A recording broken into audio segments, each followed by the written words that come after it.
अगर आप पाइथन की सिंपलिसिटी की बात करो या इस पाइथन प्रोग्रामिंग लैंग्वेज की बात करो, ये कितना सिंपल है इसको हम इसी बात से समझ सकते हैं कि दो स्टूडेंट थे और प्रोग्रामिंग लैंग्वेज को स्टार्ट करना चाह रहे थे, प्रोग्रामिंग लैंग्वेज को बिगिन करना चाहते थे, प्रोग्रामिंग लैंग्वेज लर्न करना चाहते थे। तो आपस में बात करते हैं कि मैं देख रहा हूं कि जो पाइथन जो सीख रहा था या जिसने पाइथन पे काम किया हुआ था वो फ्लाई कर रहा है।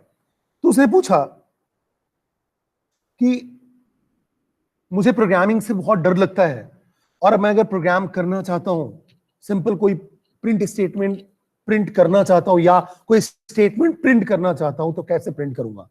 तो जो पाइथन में प्रोग्रामिंग कर रहा था उसने सिंपल बोला कि आपको कुछ भी नहीं करना, प्रिंट करो। प्रिंट में आपने सिंगल कोट्स में या डबल कोट्स में आपने हेलो वर्ल्ड लिख दिया या हेलो पाइथन आपने लिख दिया, तो हेलो पाइथन प्रिंट हो जाता है। ना तो आपको हेडर फाइल की जरूरत होती है, ना ही किसी एसोसिएट स्टेटमेंट्स की जरूरत होती है, ना ही कोई मीन की जरूरत है। आपने डायरेक्टली प्रिंट स्टेटमेंट में आपने जो भी सिंगल कोट्स या डबल कोट्स में आपने लिख दिया, वो just as it is print हो जाता है। तो जो बंदा होता है पूछता है कि ना तो मुझे डायनेमिक टाइपिंग आती है, ना ही व्हाइट स्पेसेस का यूज आता है, ना ही मैं टाइप कास्ट कर पाता हूं, ना ही मुझे लगता है कि मैं जब नंबर के फॉर्मेट को चेंज कर पाऊंगा, कैसे चेंज कर पाऊंगा। तो पाइथन वाला बोलता है कि आपको यहां चेंज करने की जरूरत ही नहीं है, आप तो वैल्यूज देते जाओ, ऑटोमेटिकली जो पाइथन है, पाइथन का जो कंपाइलर है, ऑटोमेटिकली समझ जाता है कि जो आप वैल्यूज देने वाले हो वो इंटीजर टाइप का है, वो रियल टाइप का है या स्ट्रिंग टाइप का है।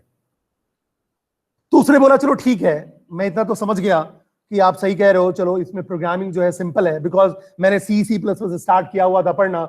या जावा की बात करें तो देखा मैंने सी प्लस प्लस मुझे हेडर फाइल्स यूज करना पड़ता है और वहां मुझे इंपोर्ट स्टेटमेंट यूज करना पड़ता है। Then there are lot of classes, lot of objects and methods जिसको हमको यूज करना पड़ता है।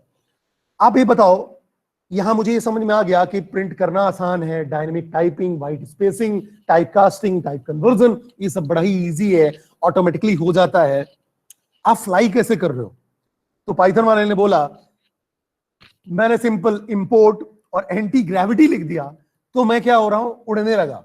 इसका मतलब सिंपल ये बात है कि पाइथन बड़ा ही सिंपल है। अगर आप देखोगे तो इसमें आपने देखो सी पढ़ाई हुआ है, जावा आपने पढ़ाई होगा और बहुत लोगों ने सी प्लस भी पढ़ा होगा, ठीक है। तो अगर आप देखो सी प्लस प्लस के कंपैरेटिव में जावा थोड़ा सा अपने को टफ लगता है, प्रोग्रामिंग टफ है। लेकिन अगर आप पाइथन में देखोगे तो जैसे जैसे हम बढ़ते जाएंगे आपको लगेगा कि पाइथन की प्रोग्रामिंग जो आपने पहले प्रोग्रामिंग की हुई थी उनसे बहुत ही सिंपल है। आगे बात करते हैं। मेरी आवाज तो क्लियर आ रही है सभी को? किसी को दिक्कत तो नहीं हो रही है सुनने में? Yes sir. Okay good. तो आज हम क्या क्या कवर करने वाले हैं? पाइथन का introduction, what is the need of programming, what is Python, who created it, Python से हम कर क्या सकते हैं, पाइथन हमें क्यों पढ़ना चाहिए, and finally the important features of Python. तो अगर अपन सबसे पहले बात करें बेटा प्रोग्रामिंग की, तो प्रोग्रामिंग की जरूरत क्या है? सिंपल कम्युनिकेशन के लिए। किससे कम्युनिकेट करना चाहते हो? कंप्यूटर से कम्युनिकेट करना चाहते हो, डिजिटल मशीन से कम्युनिकेट करना चाहते हो। तो to communicate with digital machines and make them work accordingly आपको प्रोग्रामिंग की जरूरत पड़ती है। अगर हम आज की बात करें तो there are 800 languages, more than 800 languages available, और सभी लैंग्वेज को डिजाइन करने के पीछे कुछ ना कुछ पर्टिकुलर और स्पेसिफिक रीजन होता है, ठीक है। So every language is design to fulfil a particular kind of requirement. तो अगर अपन पाइथन की बात करें तो पाइथन की जो कहना चाहिए डेवलप करने का मेनली रिक्वायरमेंट था कि आप डेस्कटॉप एप्लीकेशन भी डेवलप कर सकें, वेब डिजाइनिंग भी कर सकें, एनालिटिक्स भी कर सकें, मशीन लर्निंग भी कर सकें, मतलब लर्निंग साइड में भी आप जा सकें, डिसीजन एनालिटिक्स भी कर सकें। मतलब एक ऐसा बंच प्रोवाइड करना जिसमें वो सारी कैपेबिलिटीज हो जो कि वेब की ओर जाती हो, या कहना चाहिए वेब प्रोग्रामिंग की ओर जाती हो, डेस्कटॉप एप्लीकेशन की ओर जाती हो, या एनालिटिक्स या स्टैटिस्टिकल एनालिसिस या कंप्यूटेशनल एनालिटिक्स या लर्निंग मैकेनिज्म या कहना चाहिए डिसीजन प्रोसेसिंग को इन्वॉल्व करे।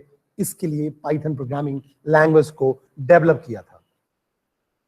तो सबसे पहले अगर हम बात करें, अगर सिंपल पुरानी प्रोग्रामिंग लैंग्वेजेस की बात करें जो आपको पता ही है, तो जैसे अगर अपन सी लैंग्वेज की बात करें बेटा, तो सी लैंग्वेज जो मेनली पर्पस था सी लैंग्वेज बनाने का, स्ट्राउस का मेन जो पर्पस था बेटा, वो ये था to develop a system software like operating system, device driver, ठीक है, to remove security problems with C language. अगर सिक्योरिटी प्रॉब्लम्स की बात करें सी लैंग्वेज में, बिकॉज सी में आप पॉइंटर्स का यूज करते थे।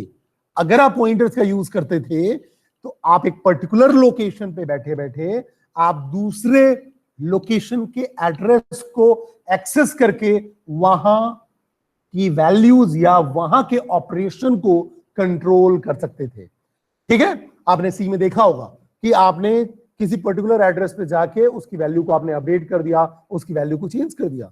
तो आप अगर देखो तो सी पे सिस्टम लेवल प्रोग्रामिंग हो सकती थी, या आप बोलो, आप अगर ऐसा बोलो तो सी से हम छोटे लेवल के, आप कहना चाहिए माइक्रो लेवल के, हम ऐसे प्रोग्रामिंग डिजाइन कर सकते हैं जो कि हैकिंग के काम आए, बिकॉज उसमें पॉइंटर का आप एक्सटेंसिव यूज कर सकते हो।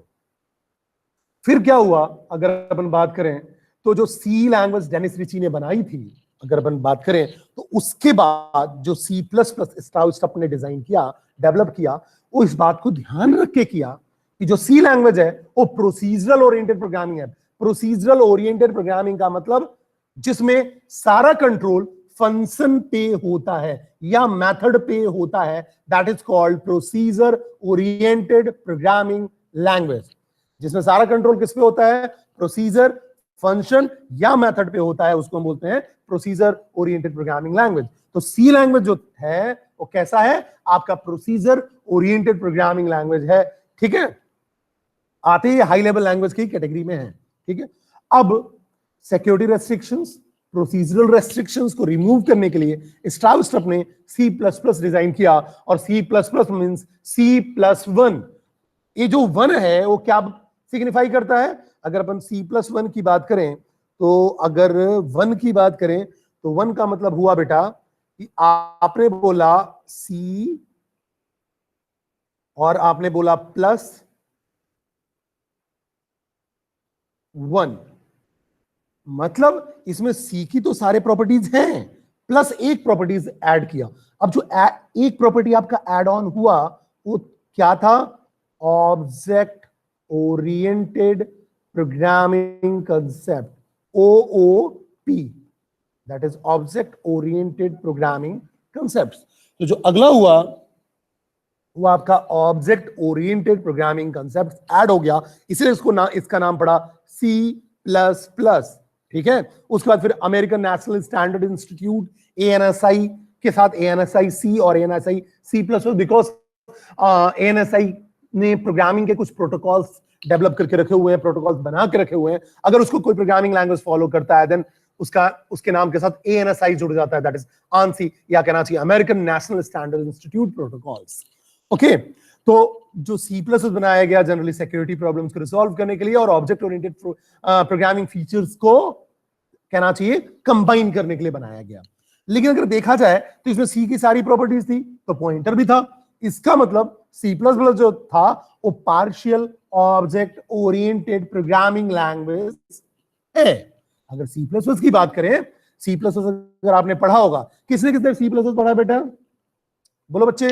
सर ठीक है, तो आपने देखा होगा बेटा C plus partial object oriented programming है। पार्शियल मैं क्यों बोल रहा हूं, because we can develop a program using classes and without using classes. Because अगर मुझे 2 नंबर का सम के लिए प्रोग्राम बनाना है तो बिना हम क्लास के यूज किए भी बना सकते हैं और क्लास की मदद से भी बना सकते हैं। That's why it is partial object oriented programming. So there are lot of security loops also presented in C++. That's why there is the need of pure object oriented languages. That's why there is the need of pure object oriented language like Java. अगर आपको जावा में कोई भी programme बनाना है, आपने जावा पढ़ा हुआ है, तो अगर आप देखोगे कि अगर आपको जावा में प्रोग्राम बनाना है तो बिना क्लास के आप प्रोग्राम नहीं बना सकते हैं। ठीक है, तो आपने देखा उसमें पॉइंटर का यूज यूजर्स के लिए नहीं है, इंटरनली रेफरेंसेस होते हैं, आपने देखा हुआ है करके। ठीक है, आपने अगर बहुत सारे मेथड्स हैं जहां आपने देखा होगा कि हाँ हम क्या कर रहे हैं, ऑब्जेक्ट के रेफरेंस को ट्रांसफर कर रहे हैं, या कहना चाहिए टू स्ट्रिंग मेथड को यूज करके हमने देखा था कंस्ट्रक्टर के थ्रू वैल्यूज को पास करके और वैल्यूज को रिट्रीव कर रहे हैं। तो रेफरेंसेस होते हैं, इंटरनली रेफरेंसेस हैं, लेकिन प्रोग्रामर्स के लिए पॉइंटर्स का यूज कंप्लीटली रेस्ट्रिक्टेड है और बिना क्लास और ऑब्जेक्ट के आपका प्रोग्राम, वहां एक भी सिंगल प्रोग्राम आप नहीं बना सकते हो। इवन नॉट आपने सिंपल, अगर आपने कहना चाहिए सिंपल एक प्रिंट स्टेटमेंट प्रिंट करना है कि वेलकम टू चित्कारा यूनिवर्सिटी, तो भी आपको क्लास बनाना ही पड़ेगा। Is that clear to all of you? Yes और नो? यहां तक बातें क्लियर है बेटा सभी को? बोलो बच्चे। Yes sir. ठीक है, आगे बढ़ते हैं। तो ये तो बातें हो गई हमारी सी प्लस प्लस की। So it in C++ is an object-oriented programming language which provide data security and can be used to solve real-world problems, but it is partial object-oriented programming. ठीक है? Many popular softwares like Adobe Acrobat, Winamp, Media Player, Internet Explorer, Mozilla Firefox were designed in C++. Then अब हम बात करते हैं Python के। Python अगर अपन बात करें तो Python is a general-purpose programming language and it is powerful. Powerful मैंने आपको बताया क्यों है powerful, because it is versatile in nature. Versatile है, अगर इसका आप नेचर देखो तो वर्सेटाइल है। वर्सेटाइल क्यों हम बोल रहे हैं? बिकॉज बात ये हो रही है कि अगर सिंपल आपने बोला कि इसको हम क्लासिफिकेशन टास्क के लिए भी यूज कर सकते हैं, क्लस्टरिंग टास्क के लिए भी यूज कर सकते हैं, इसको डिसीजन मेकिंग के लिए भी यूज कर सकते हैं, सिंपल एनालिटिक्स के लिए भी यूज कर सकते हैं, स्टैटिस्टिकल एनालिसिस के लिए भी यूज कर सकते हैं, कंप्यूटेशनल बिहेवियर के लिए भी यूज कर सकते हैं, मेडिकल डोमेन में भी यूज कर सकते हैं, टेलीकॉम इंडस्ट्री में भी यूज कर सकते हैं, गवर्नेंस में यूज कर सकते हैं, बिग डेटा के साथ यूज कर सकते हैं, क्लाउड कंप्यूटिंग के साथ यूज कर सकते हैं। तो ये बहुत ही वर्सेटाइल है बेटा। वर्सेटाइल होने के चलते Python is general purpose and powerful programming language. So Python is considered as one of the most versatile programming languages as it can be used to develop almost any kind of application, including, मैंने आपको बताया, desktop application, web application, computer aided design, image processing, medical informatics, cloud computing, big data management. There are a lot of scope and lot of domains where Python can be applied or the task can be implemented through Python code. And there are also different libraries also present in Python by default, जिसको आप directly use करके कहना चाहिए particular problem को आप solve कर सकते हैं। Then who created Python? तो अगर हम बात करें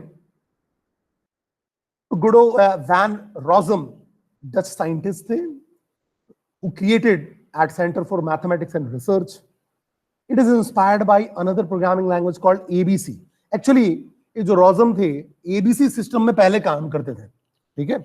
और एबीसी एक प्रोग्रामिंग लैंग्वेज था जो जनरली बनाया इसलिए गया था, एक interactive structured high level language था जो कि बेसिक और पास्कल के कहना चाहिए इंटीग्रेशन को देखते हुए बनाया गया था कि बेसिक और पास्कल की प्रोग्रामिंग को हम एक ही इंटरेक्टिव स्ट्रक्चर्ड लैंग्वेज पे कर सके। तो ABC is interactive structured high level and intended to be used instead of basic and Pascal. And Rossum worked for several years on the ABC system in the mid 1980s. ठीक है? उसी के बाद उनको आइडिया आया था और उसके बेस पर उन्होंने पाइथन क्रिएट किया था। तो he started Python development as a hobby in 1989, but since then it has grown to become one of the most polished languages of the computing world. So how Python got its name? The name Python is inspired from Guido's favorite comedy TV show called Monty Python's Flying Circus. He wanted a name that was short, unique, and slightly mysterious, so he decided to call the language Python. This is the whole story behind the name Python.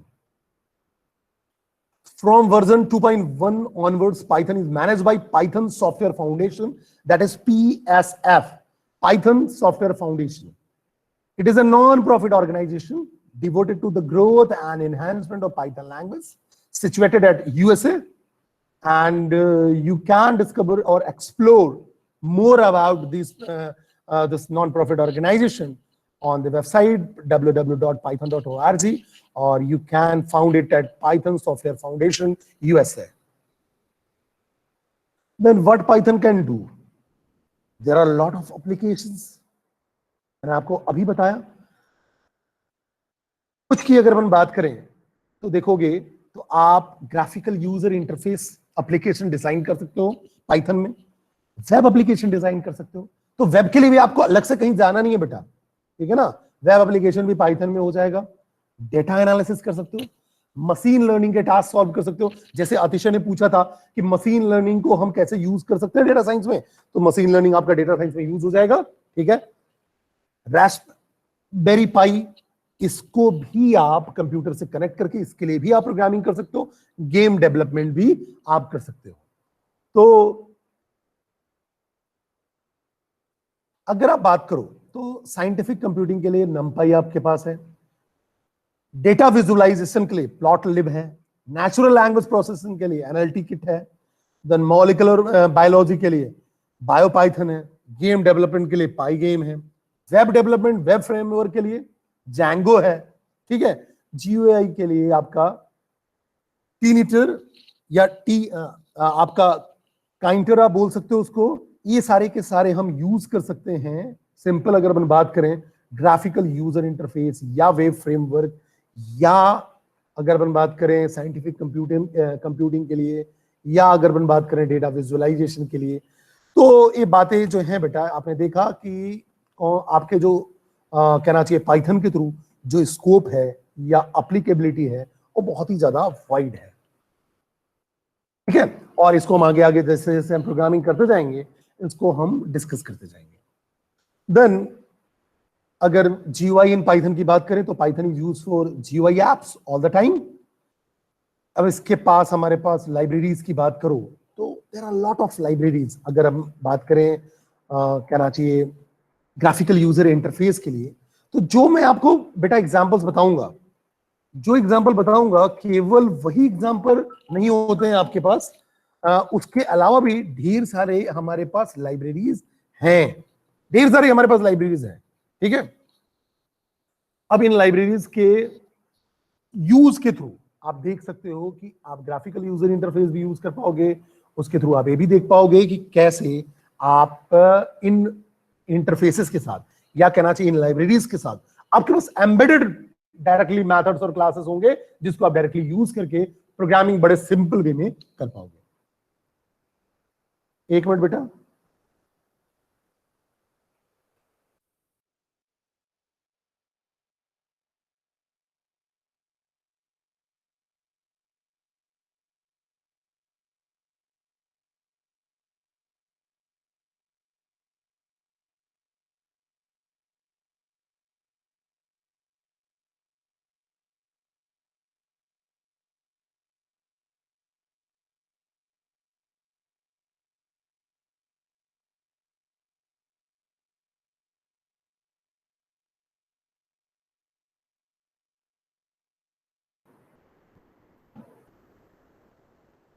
हाँ तो बात करें बेटा अपन, तो Python is use for GUI apps all the time.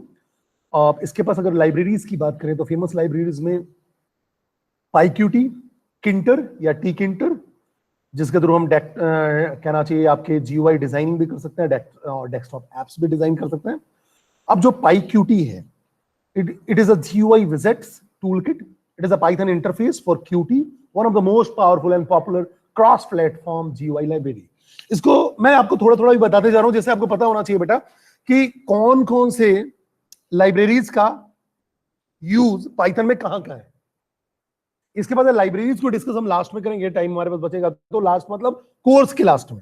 पहले तो हमें basic सीखने हैं, लेकिन आपको ये पता होना चाहिए। जैसे मैं आपसे पूछूं कि किंटर का यूज कहां होगा, तो किंटर GUI के लिए होगा, पाईक्यूटी GUI के लिए। तो Tkinter is the standard GUI library for Python, ठीक है। Then combined with Kinter or tkinter provided a fast and easy way to create GUI applications. And अगर वेब एप्लीकेशन की बात करें तो वेब एप्लीकेशन के लिए हमारे पास जो है बेटा Django, Pyramid और Flask। इसके अलावा भी है, मैं आपको मेनली फेमस वाले आपके क्या कहना चाहिए लाइब्रेरीज की या फ्रेमवर्क की बात कर रहा हूं। So we can use Python to create web application on many levels of complexity. There are many excellent Python frameworks like Django, Pyramid, and Flask for this purpose. Django is a high-level Python web framework that encourages rapid development and clean, pragmatic design. It's free and open source. और सबसे अच्छी बात है open source है, तो आपको use करने के लिए कोई अलग से पे करने की जरूरत नहीं है. Pyramid is also a general purpose open source web application development. ठीक है, it allows Python developer to create web application with ease. Flask जो है वो माइक्रोवेव फ्रेमवर्क है. It is classified as the micro framework because it does not require particular tools or libraries. इसमें libraries की भी जरूरत नहीं है. तो अगर आप देखोगे ना तो आपको दिख जाएगा Django, Pyramid और Flask में अलग अलग कैटेगरीज में आपको डिफरेंसेस दिखेंगे. तो आपकी रिक्वायरमेंट के हिसाब से बेटर क्या है उसके हिसाब से आप फ्रेमवर्क चूज कर सकते हो. अगर आप वेब डिजाइनिंग की बात करते हो किसमें, पाइथन में, तो Django की खुद की अपनी स्पेशलिटीज होंगी, पिरामिड फ्रेमवर्क की अपनी स्पेशलिटीज होंगी, और फ्लास्क की मैंने आपको बात की. This is the microwave framework, और इसमें अगर आप देखो it does not require any particular tools और लाइब्रेरीज. डेटा एनालिसिस करना है बेटा. डेटा एनालिसिस के लिए आप अगर देखो तो बिल्कुल लीडिंग चॉइस है कंपनीज की, डेटा साइंटिस्ट की. अगर आप देखो तो पाइथन और दूसरा आता है आर. तो डेटा साइंटिस्ट की अगर चॉइस देखें तो पाइथन और आर ये सबसे ज्यादा, बिकॉज इनके पास बाय डिफॉल्ट इतनी सारी लाइब्रेरीज बनाई है बच्चे, जिसको डायरेक्टली यूज करके जो काम, अगर हमको जावा में अगर मान लो मुझे क्लस्टरिंग एल्गोरिथम को डेवलप करना है, सपोज दैट अगर के मींस क्लस्टरिंग का मुझे प्रोग्राम बनाना है, या मान लो मुझे के नियरेस्ट नेबर क्लासिफिकेशन जो एल्गोरिथम है उसका प्रोग्राम बनाना है, तो जावा में मुझे पूरी की पूरी कोड लिखनी पड़ेगी. लेकिन अगर पाइथन में देखोगे तो लाइब्रेरीज के थ्रू डायरेक्टली हो जाएगा, कुछ भी करने की जरूरत नहीं है. तो Python is the leading language of choice for many data scientist. It has grown in popularity due to its excellent libraries like NumPy, Pandas, Extras. अब मैंने डेटा एनालिसिस के लिए, क्योंकि हम बात कर रहे हैं, हम जो स्पेशलाइजेशन की बात कर रहे हैं बेटा वो डेटा साइंस की बात कर रहे हैं, तो इसलिए मैंने वो सारे के सारे लाइब्रेरीज जिनका यूज साइंटिस्ट या कहना चाहिए डेवलपर्स, जो डेटा साइंस डेवलपर्स हैं या टास्क फोर्स डेवलपर्स हैं, वो मैक्सिमम यूज करते हैं, उनको मैंने यहां पास हाईलाइट कर दिया है, जिससे कि आपको पता होना चाहिए बेसिक लेवल पे बच्चे कि कौन कौन से लाइब्रेरीज हैं जिनका यूज डेटा एनालिसिस के लिए होता है. तो सबसे पहली बात करें NumPy, न्यूमेरिकल पाइथन. बेटा परफेक्ट टूल है अगर आपको एडवांस एरे ऑपरेशंस की बात करनी है, तो NumPy is the perfect library. It offers many handy features performing operations of an array and matrices in Python. अगर आप देखोगे ना तो C++ और जावा के कंपैरिजन में बहुत ही एक्सटेंसिव एरे का यूज आप इस NumPy के थ्रू कर सकते हो. ये सब हम लास्ट में देखेंगे, अभी मैं आपको बस डिस्कस कर रहा हूं. ठीक है, it helps to process array that store values of the same data type and make performing math operation on array very simpler और इजियर. ठीक है, Pandas is the library created to help developer work with labeled and relational data. अब label data की बात आ गई बेटा, तो यहां आपके पास सीरीज हो जाएगा जो 1 डायमेंशन भी हो सकता है, 2 डायमेंशन भी हो सकता है, डेटा फ्रेम भी हो सकता है, और टेबल लाइक स्ट्रक्चर भी हो सकता है, सिंगल कॉलम भी हो सकता है, मल्टीपल कॉलम्स के साथ हो सकता है. तो जब ऐसे हमको लेबलिंग या रिलेशन पे काम करना हो तो पांडा लाइब्रेरीज का यूज करना चाहिए. देन साइकिट या SCI किट लर्निंग जो है वो आपका डेटा साइंस में यूज होता है. It is a group of packages in the SciPy stack that were created for a specific functionality like image processing की अगर आपको काम करना है. ठीक है, तो बेटा बेटर होगा कि आप यूज क्या करें, साइकिट लर्निंग यूज करें. ठीक है, इमेज प्रोसेसिंग के लिए, मैथ ऑपरेशन के लिए SciPy का यूज करें, या ऐसे जहां पास आपको एक्सट्रैक्शन करना हो, डेटा की प्री प्रोसेसिंग करनी हो, तो साइकिट लर्निंग आपको यूज करना चाहिए. देन बेटा एक दूसरा है टेंसरफ्लो, बड़ा ही पॉपुलर है. Machine learning, deep learning, artificial intelligence, classification task अगर आपको करना है तो टेंसरफ्लो बड़ा ही अच्छा है. This was developed at Google brain. It is the best tool for task like object identification, speech recognition and many other many domains बच्चे. It help in working with artificial neural network that need to handle multiple data sets. This library include various layers which make it even more functional, more powerful. तो अगर आपने देखा होगा कि जितने चीजें मैंने आपको कल बताई थी बच्चे, जितनी चीजों की हमने बात कल की थी, तो अगर आप देखो तो सारे के सारे जो कंपोनेंट्स हैं वो सारे के सारे कंपोनेंट्स आपके इसमें यूज में आ रहे हैं। Is that clear to all of you? यहां तक बातें समझ में आ रही है या नहीं आ रही बच्चे? बताओ, बोलो बच्चे, यस और नो, क्लियर और नॉट? हम कौन से वाला करेंगे, लाइक प्लेटफॉर्म यूज बेटा अभी फ्रेमवर्क? फिर मैंने आपको बताया ये लाइब्रेरीज हैं, इन लाइब्रेरीज से पहले बेसिक पाइथन आना चाहिए। ओके ठीक है, अभी हम बेसिक पाइथन करेंगे और लास्ट में मैं आपको लाइब्रेरीज का यूज करना बताऊंगा। और लाइब्रेरी का यूज ऐसा नहीं है, एक वो हमारे लिए क्या है ना, जैसे हमने 4-5 घंटे की एक क्लास लगा ली तो एक लाइब्रेरीज का पूरा लगभग में कहना चाहिए, ओवरऑल तो नहीं बोल सकते लेकिन हम एनालिसिस कर सकते हैं और फिर उसको एक्सप्लोर करने में आपको मदद मिलेगी, क्योंकि लाइब्रेरीज तो बहुत सारी हैं। लेकिन मैं पक्का है कि आपको ऐसी लाइब्रेरी जरूर टच कराऊंगा जिसमें मशीन लर्निंग और आर्टिफिशियल इंटेलिजेंस का यूज हो। Is that clear? क्लियर और नॉट? लेकिन बेटा उसके लिए ना हमें हड़बड़ाना नहीं है, हमें पहले बेसिक पाइथन अच्छे से आना चाहिए। Is that clear? यस और no? Good, yes sir. Okay. फिर बात आती है बेटा, अगर आपको इंटीग्रेशन, अलजेब्रिक ऑपरेशन, स्टैटिस्टिक्स की बात करते हो तो SciPy, it main functionality was built upon NumPy। ठीक है, तो इसमें एरे का भी यूज हम और साइंस, मैथमेटिक्स और इंजीनियरिंग के कहना चाहिए कॉम्बिनेशन के साथ यूज कर सकते हैं। Then Scrapy, one of the most popular Python data science libraries, Scrapy help to build crawling programs. अच्छा, क्रॉलर्स कहां यूज होते हैं बताओ बेटा? स्पाइडर, बॉट्स और क्रॉलर्स कहां यूज होते हैं बताओ जल्दी, ये तुम्हें पता होना चाहिए। क्रॉलिंग कहां देखा है तुमने? कहां, कौन सा प्लेटफॉर्म या आपने कहां देखा है कि जहां क्रॉलर्स यूज होते हैं? बोलो बच्चे। सर्च इंजन में। कहां बेटा? Search engine. Very good, very good बेटा। अगर आपने देखा होगा कि अगर हम किसी का नाम सर्च करें, जैसे मान लो आपने मेरा नाम सर्च करा तो मेरे पब्लिकेशंस ऑटोमेटिकली आ जाएंगे। तो ये क्या हो रहा है?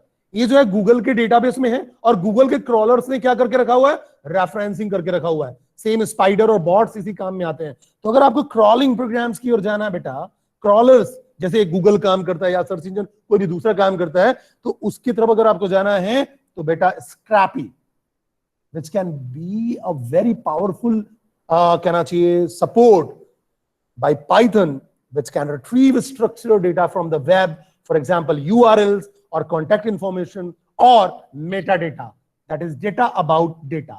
So it is a great tool for scraping data used, for example Python machine learning models, or scratching the previous history from crawling or spiding or botting mechanism.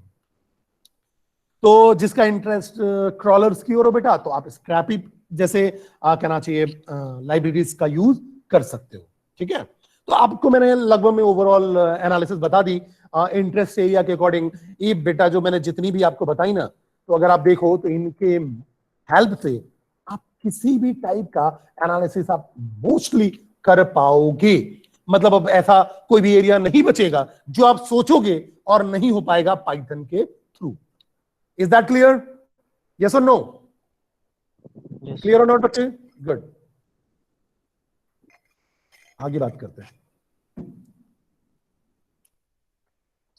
थोड़ा सा हम मशीन लर्निंग की बात करते हैं, बिकॉज इन जनरल मैंने आपको बोला था कि हम मशीन लर्निंग की बात करेंगे, कि हाँ हम मशीन लर्निंग कैसे करते हैं। और मशीन लर्निंग मैंने आपको बताया कि machine learning can be classified, या कहना चाहिए machine learning algorithms can be classified in general in two parts. वैसे बहुत सारे पार्ट्स में होते हैं, in general in two parts, that is supervised way and another is unsupervised way. इसमें बेटा हम क्या करते हैं, ब्रेन साइंस की बात कर सकते हैं, मेडिकल इंफॉर्मेटिक्स की भी बात कर सकते हैं, मतलब हम मेंटल डिसऑर्डर की भी बात कर सकते हैं। बहुत सारा एरिया है बेटा, बहुत सारे एरिया, वाइड एरिया है। तो मैं चाहता हूं कि जो मेरे पास प्रोजेक्ट के आइडियाज आए वो बड़े ही इनोवेटिव आने चाहिए, जिससे कि हम प्रोजेक्ट जो करें अच्छे अच्छे प्रोजेक्ट्स करें। ठीक है, so machine learning is about making prediction, detection with some data analysis. It is heavily used in face recognition, music recommendation, medical data analysis, and other several domains. So Python has very wonderful libraries to implement machine learning algorithms like मैंने आपको बताया scikit, TensorFlow और बहुत सारे algorithm हमने already discuss किए जहां machine learning task हम परफॉर्म कर सकते हैं। देन सर एक डाउट था, हाँ बेटा बोलो। वो जो हमने इमेज प्रोसेसिंग का था एक कंसेप्ट हमारा, तो उसमें वो पिक्सेल्स वगैरह जो फेस हाँ रिकॉग्निशन हाँ हाँ है, हाँ तो जी। वो इमेज प्रोसेसिंग से करते हैं या फिर we do for with this machine learning language? बेटा देखो, उसको हम इमेज प्रोसेसिंग जो है ना, वो आपका एक मैकेनिज्म है। वो ओके। मैकेनिज्म है। टेक्निक्स तो आपको मशीन लर्निंग के ही लगाने पड़ेंगे। टेक्निक्स आपको कहना चाहिए क्लस्टरिंग के या डेटा माइनिंग के या आर्टिफिशियल इंटेलिजेंस, टेक्निक्स ही नहीं के यूज करने पड़ेंगे, या विजुअलाइजेशन के एल्गोरिथम यूज करने पड़ेंगे। वो तो प्रोसेस है ना। Processing, image processing is the process of extraction, extracting the features of images based on pixel, based on their weight values. लेकिन करोगे कैसे? बेस्ड ऑन सम एल्गोरिथम्स ना। यस। एल्गोरिथम तो इसी के आएंगे। इसलिए ओके इसीलिए सर। तो बोल रहा हूं कि ये सब आपस में को रिलेटेड है। कोई किसी का सुपरसेट है, कोई किसी का सबसेट है। ठीक है। Okay sir, thank you. Then अपन बात करें रास्पबेरी पाई की, बात करें तो रास्पबेरी पाई आपने देखा होगा, आपका simple, it is a low cost credit card size computer, जिसको हम कंप्यूटर के साथ कहना चाहिए प्लग कर सकते हैं, and uses a standard keyboard and mouse. It can do almost everything as a normal desktop can do. तो इसके थ्रू भी जो प्रोग्रामिंग आप करते हो उसमें भी आपका पाइथन हेल्पफुल है। ठीक है। So we can build home automation system and even robots using Raspberry Pi by using Python libraries. So sir the ये voice is cracking. okay, okay. अब आ रही है? अब अच्छे से आ रही है बेटा, बताओ। क्रैक हो रही है सर। फिर से क्रैक हो रही है? Just a minute, just a minute.